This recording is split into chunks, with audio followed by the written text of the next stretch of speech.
Welcome to Cochise County TV.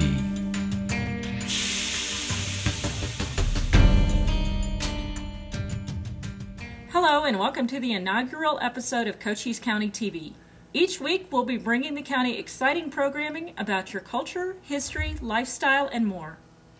I'm Gary Dillard, a Cochise County native, longtime journalist, and regional historian.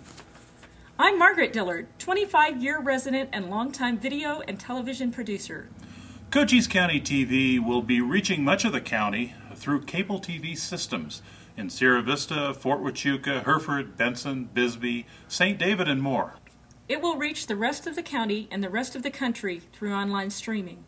And we're working with other cable providers to get into other Cochise County homes. By the way, the show will be reaching into more than half of Tucson as well. If you can't remember all the details we're giving you today, just visit our website at cochisecounty.tv to learn more. You'll be seeing that address on the screen many times during the next half hour. Today's show will feature cowboy shooting, recycling in Sierra Vista, rock for rehab, and a calendar of upcoming events around the county.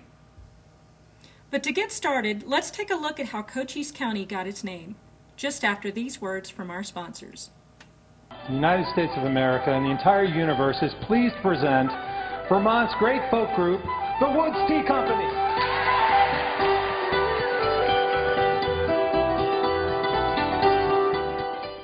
Oh, where am I to go, me Johnny? Where am I to go with me? Way, hey, hey, haul the roll and go. Where am I to go, me Johnny? Where am I to go? For I'm a young and a sailor lad and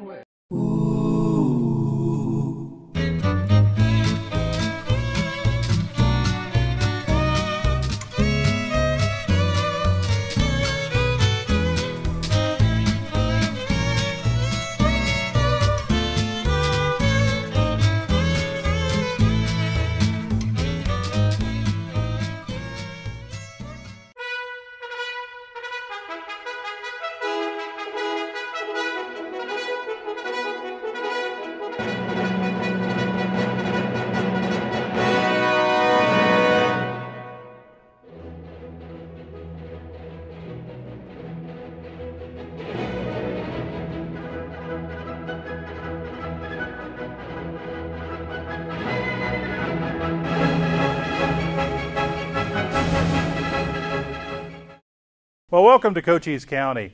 I'm a native of Cochise County. I'm a journalist by training, and I got involved in the study of history about 1980, which seems a long time ago now, and have been trying to learn as much as I can over the years about what's going on in Cochise County, what happened here historically, and it's an exciting place. Cochise County is widely diverse. There's a lot to do and see here. Carlos Schwantes, an eminent historian of the West, has visited every county in the western United States and has listed the various attributes of these counties and says that Cochise County has more attributes that tie into the Old West than any other single county in America. So we're talking about things like the Indian Wars, the Apaches, railroading, stagecoaches, cattle drives, cattle ranches, gunfights, famous outlaws, silver mining, gold mining, copper mining, all of the things that make the mythological West or the Old West what it is. Now, the beginning of Cochise County history begins with a fellow by the name of Cochise. When this part of Pima County, which is Tucson, was carved out to make its own county back in 1881, a bunch of the good old boys sat around and said, what are we going to call this county? And so the name they chose harkened back to the Apache Indian chief by the name of Cochise. They said that this county is going to be tough to settle, tough to tame, tough to live with. And who would better represent that than a man like Cochise? So the first thing to look at, I suppose, is Cochise himself. Now, Cochise came to fame in 1861. He was a very peaceful type who actually got a contract as a wood gatherer over in Apache Pass, which is south of Wilcox, about 60 miles to the east of here. and it's very close to today's Fort Bowie, which is a national monument. And he was getting along just fine. The Apaches took turns at being peaceful and going into what their natural course of events was, which was essentially raiding and retribution.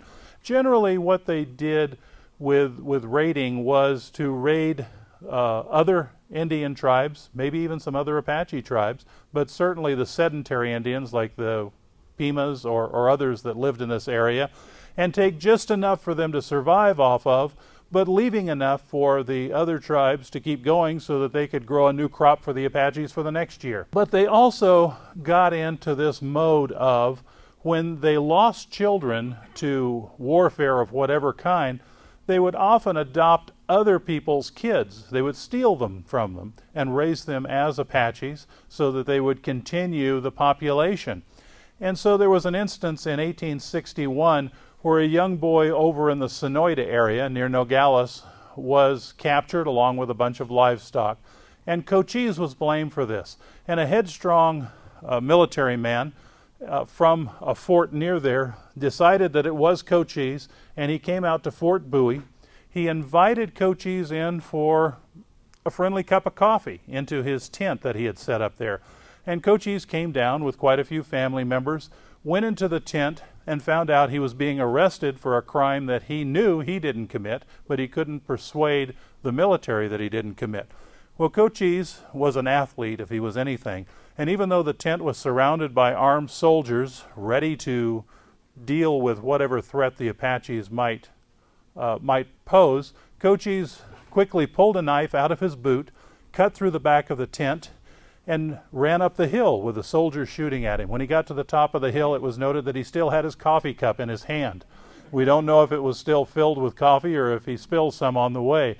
But then he left the area, and a decade of warfare ensued, based out of the Fort Bowie area. General Oliver Otis Howard, was a Civil War hero, and he was appointed to head the Freedmen's Bureau after the Civil War. His goal was to take the freed slaves and turn them into good citizens by educating them, by lobbying for their causes, finding out what they needed, making sure they had land and tools, etc. And he got a very good reputation for this kind of work. So he was assigned by the president to come east in 1871 and try and do a peace treaty with Cochise. And he was successful in doing that. He found a former scout by the name of Tom Jeffords who knew Cochise.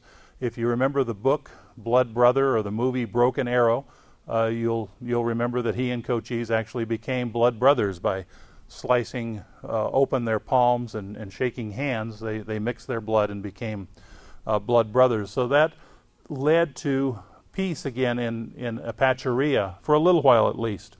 Now, if you want to learn about this and see where it took place, Fort Bowie is south of Wilcox, and it's one of the least visited national monuments in the country. And one of the reasons is you got to walk about a mile to get to it from the parking lot. However, you can call ahead if you have a reason to. They can open up the gate and let you drive in. And it's a great place to see a lot of southwestern history from the point of view of both the Apache Wars and the Civil War, which would have a role there as well. Also, while you're in Wilcox, there is a museum called the Chiricahua Apache Museum, which you can visit and learn more about the Apaches while you're there. That was developed from a presentation I made to a group of RVers up in Benson late last year.